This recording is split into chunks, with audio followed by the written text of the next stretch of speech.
As chairman of the Welcoming Committee, it is my privilege to extend a laurel and hearty handshake to our new... Blazing Saddles ruthlessly cut out its darkest scenes. The most humorous, daring and absurd moments of the film were removed. From the scene where the sultry singer Lili von Stupp seduces Sheriff Bart with suggestive adult-themed lines, Mongo facing off against a scarecrow cannon sharp, satirical dialogues to bizarre behind-the-scenes stories. All of these reflect the film's unique spirit. Despite strict censorship, Blazing Saddles rose to become a classic, not only making audiences laugh, but also encouraging them to reflect on society's thorny issues.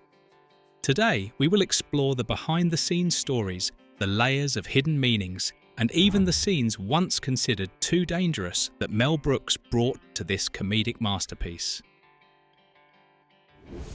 One of the most regrettable and controversial cuts was the unexpected seduction scene between Lili von Stupp, the sultry cabaret singer played by Madeline Kahn, and Sheriff Bart Cleven Little.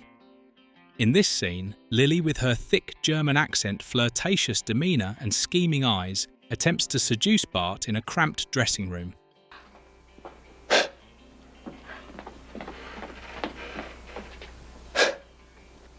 Gifted? Oh, it's true. She approaches Bart, blows out the candle on the table and asks in a suggestive tone, "Is it true what they say about you people?" With this line, Brooks aimed not just at an ordinary joke, but a sharp satire of absurd stereotypes about African American men in American society. Just as the audience is about to laugh or squirm at the audacity of the question, Bart delivers an unexpected twist no one could have seen coming. "I hate to disappoint you, ma'am, but you're sucking on my arm." This punchline not only shatters the seductive atmosphere Lili tries to create, but also makes the audience erupt in laughter, due to its sheer surprise and subversion of expectations. It's one of those moments where Mel Brooks uses humour to mock racial and gender stereotypes while simultaneously breaking the traditional tropes of romantic comedy films of the era. Unfortunately, this scene never made it to the final cut. Mel Brooks, a master of comedy unafraid to push boundaries, ultimately chose to remove it himself. In a 2012 interview with Conan O'Brien, Brooks admitted that the scene made even him feel scared. He said, "When I saw it, I was scared. It was just too daring. I didn't want the audience to feel confused or uncomfortable, even though I loved the joke." For Brooks, comedy wasn't just about making people laugh. It was also about ensuring the audience was comfortable enough to absorb the film's message.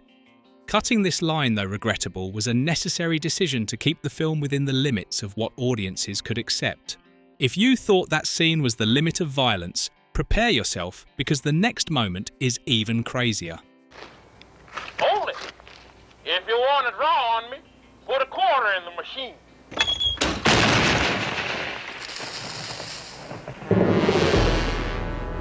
This scene portrays a random and absurdly humorous situation, emblematic of Blazing Saddles' surreal style.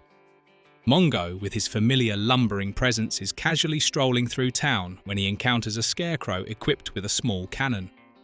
Without hesitation, he steps into position ready, as if this were a challenge he's eager to face. However, the unexpected happens when the scarecrow suddenly activates the tiny cannon, firing directly at Mongo. A thick white plume of smoke engulfs him, obscuring the scene for a few seconds. When the smoke clears, Mongo reappears, his face hat and entire upper body covered in black soot. His bewildered yet slightly confused expression elicits uproarious laughter.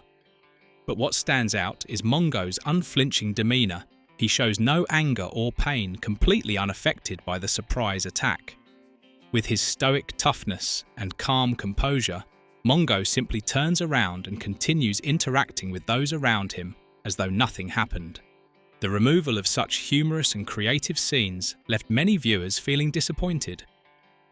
Moments like Mongo being blasted by the mini cannon or other absurd gags were quintessential examples of Blazing Saddles' brand of humour. However, cutting scenes like this was understandable, as they, while funny, slowed down the film's pacing and detracted from the main storyline. Interestingly, when the film aired on television years later, many of the original lines and scenes were cut due to being deemed too risque for TV. To make up for the lost runtime caused by these edits, TV networks inserted some of the deleted scenes, creating a unique version of the film that differed from the theatrical release. This was a common practice at the time to maintain the appropriate broadcast length. While the censors of that era were highly attuned to questionable content, their edits sometimes altered the original spirit of the film. However, the inclusion of these deleted scenes on television allowed audiences to rediscover Blazing Saddles' humour from a fresh perspective, making the movie even more diverse and interesting for its fans. Mel Brooks faced not only the challenges of crafting the bold narrative of Blazing Saddles, but also battles with Warner Brothers executives to defend his creative vision. Good evening, Sheriff. Sorry about the up yours, nigger. First, they were unhappy with the film's repeated use of the word nigger, a term that was controversial and sensitive even at the time. Brooks was criticised for daring to include this language in the script, but he firmly believed it was necessary to portray the racial prejudices in American society authentically. However, Brooks wasn't alone in this fight.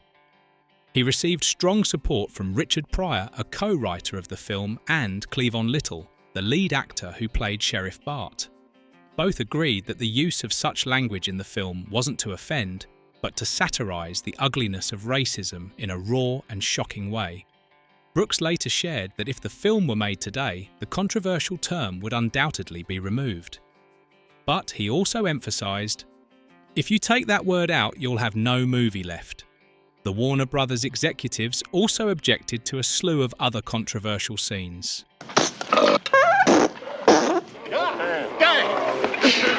How about some more beans, Mr. Taggart? I'd say you've had enough. Among the most contested were the aforementioned seduction scene between Bart and Lily, the campfire flatulence scene, one of the funniest yet deemed vulgar, and the infamous Mongo punching a horse scene. But the height of absurdity came when Warner Brothers suggested replacing Cleavon Little with a white actor for the role of Bart. They feared that an African-American lead would not be accepted by American audiences. Armed with a contract that granted him full creative control, Mel Brooks flatly rejected all such demands. He famously quipped, "If I listened to all their notes, the movie would have been 14 minutes long." And thank goodness he didn't give in. Despite facing immense pressure from Warner Brothers and public controversy, Brooks remained steadfast in his creative vision.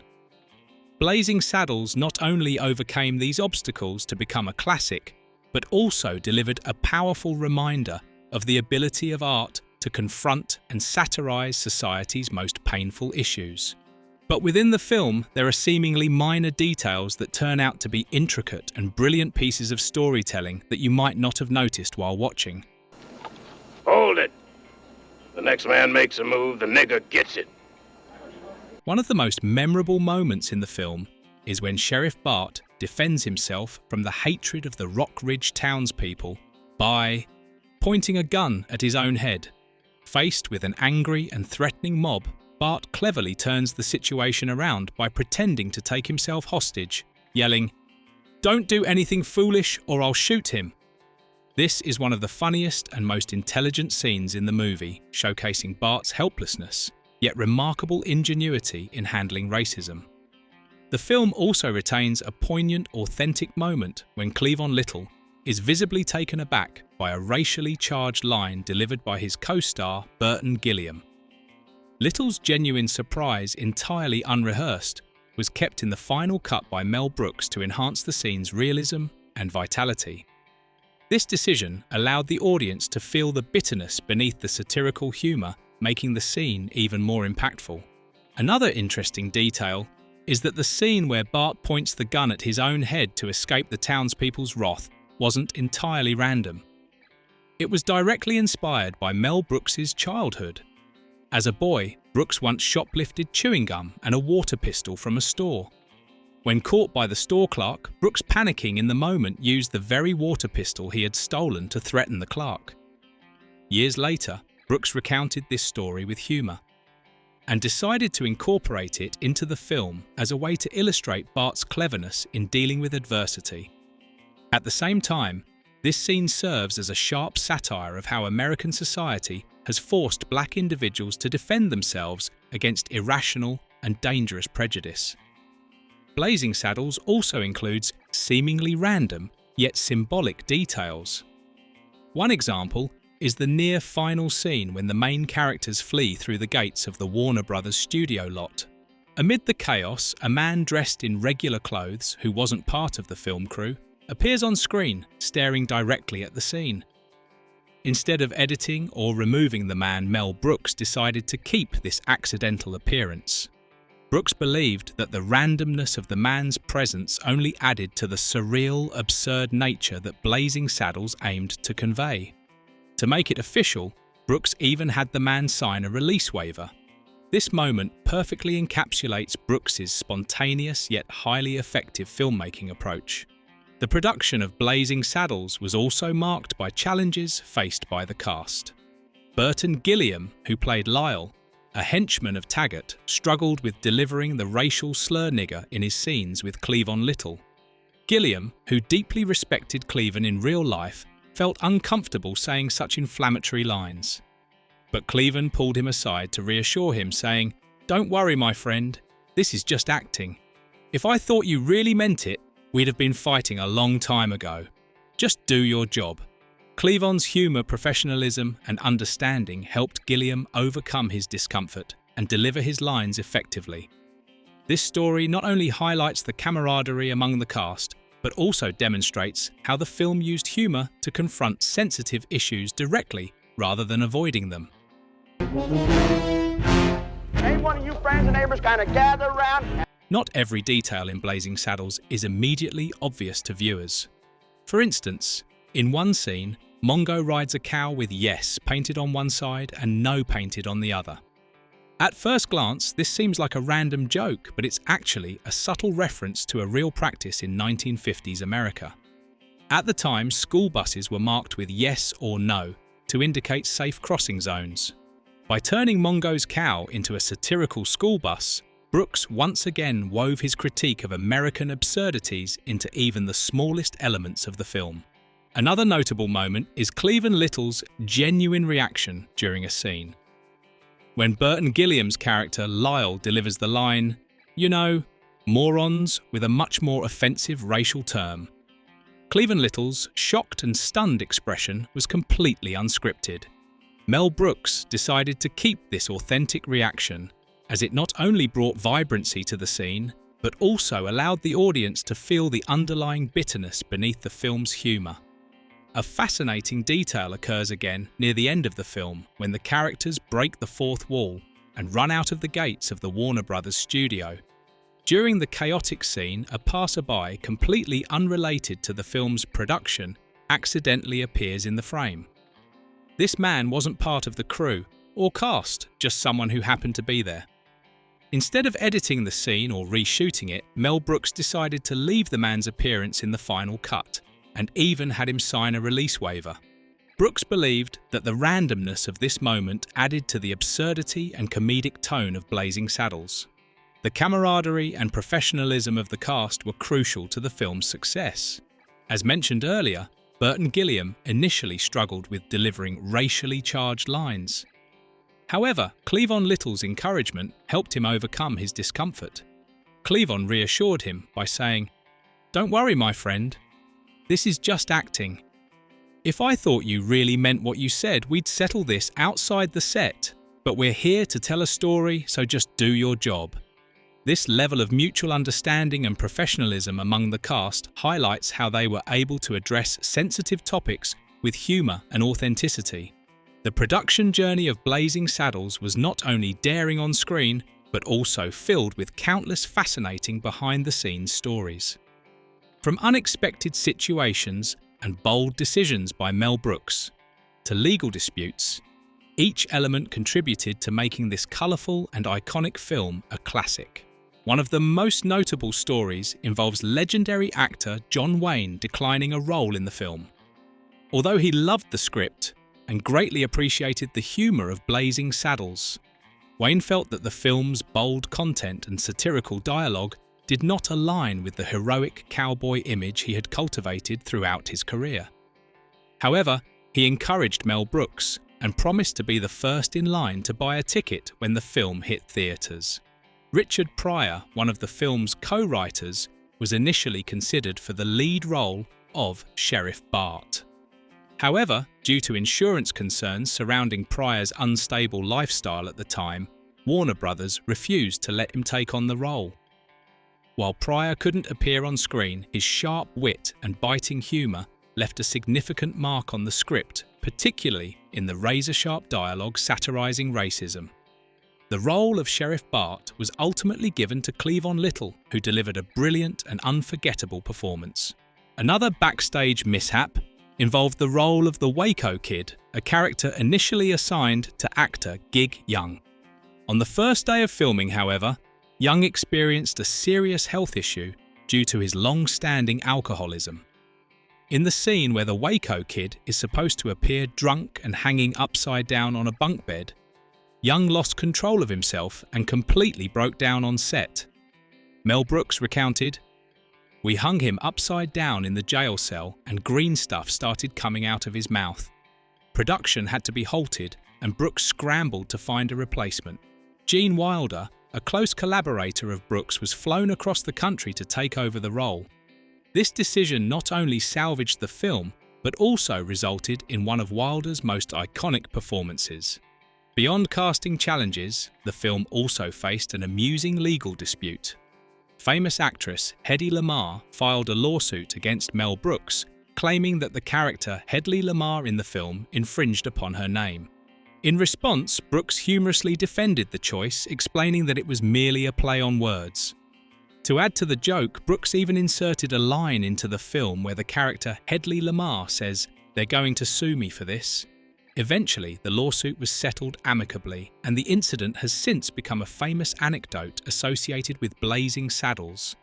These behind-the-scenes stories, from casting challenges to legal battles, not only highlight the chaos and creativity behind the making of Blazing Saddles, but also serve as a testament to Mel Brooks's unwavering vision and fearless approach to filmmaking. The behind-the-scenes stories of Blazing Saddles not only offer fascinating insights into the filmmaking process, but also reveal bizarre and unexpected moments that contributed to the film's unique charm. One of the most notable stories revolves around the role of Jim the Waco Kid. Initially, the character was assigned to actor Gig Young. However, on the first day of filming the scene where the Waco Kid drunkenly hangs upside down on a bunk bed and asks Bart if he's Black Young, unexpectedly revealed that he was in fact drunk. A long-time alcoholic, Young couldn't control himself and suffered a mental and physical breakdown right on set. Mel Brooks recounted, "On the first day of filming, we hung him upside down in the jail cell and green stuff started coming out of his mouth. Young's agent attempted to defend him, claiming he was in the process of quitting alcohol, but Brooks bluntly responded, 'Well, he hasn't quit yet.' Following this incident, Brooks paused production for a day to search for a replacement. Gene Wilder, a close collaborator and friend of Brooks, was flown across the country to step into the role. Wilder's performance not only saved the film, but became one of his most iconic roles, elevating the character of the Waco Kid to legendary status. Meanwhile, Gig Young filed a lawsuit against Warner Brothers for breach of contract following his dismissal. Beyond these unexpected mishaps, the dedication of the cast members to their roles is another element worth highlighting. Slim Pickens, who portrayed Taggart fully, immersed himself in his character by sleeping outdoors with a Winchester rifle in hand. This method acting approach was his way of channeling the true spirit of a Western cowboy, though it may have seemed extreme. A particularly humorous moment that epitomizes Blazing Saddles' absurdity is the famous scene where Taggart's head collides with a shovel. This perfectly timed moment not only showcases the comedic brilliance of the film, but also highlights Pickens' commitment to the role. Similarly, the casting process for Madeline Kahn, who played Lily von Stupp, was equally intriguing. During her audition, Mel Brooks asked Kahn to lift her skirt so he could see her legs. Initially hesitant and unsure of Brooks' intentions, Kahn was reassured when Brooks clarified that he wanted to ensure her legs were as stunning as those of Marlene Dietrich, the inspiration for her character. Kahn humorously complied, lifting her skirt and quipping, "No touching." Her audition sealed the deal, and she went on to deliver a hilariously exaggerated and seductive parody of Dietrich's cabaret persona. Despite its bold content and sharp satire, the film faced significant challenges during its initial screenings. Brooks recalled that the first screening for Warner Brothers executives was an awkward disaster. The executives sat through the film in stony silence, barely laughing at all, making it seem like the film was doomed to fail. However, Brooks quickly organised a second screening for Warner Brothers employees, ordinary staff members instead of executives. This time the reaction was completely different. The staff erupted into laughter throughout the entire film, convincing Warner Brothers to greenlight its release. And the rest, as they say, is history. The success of Blazing Saddles far exceeded expectations. Today, the film is widely regarded as one of the greatest comedies of all time. The American Film Institute, AFI, ranked it 6th on its list of the 100 funniest films in history. In 2006, Blazing Saddles was selected for preservation in the United States National Film Registry by the Library of Congress for being culturally, historically, or aesthetically significant. Even former New York City Mayor Mike Bloomberg called Blazing Saddles his all-time favourite film.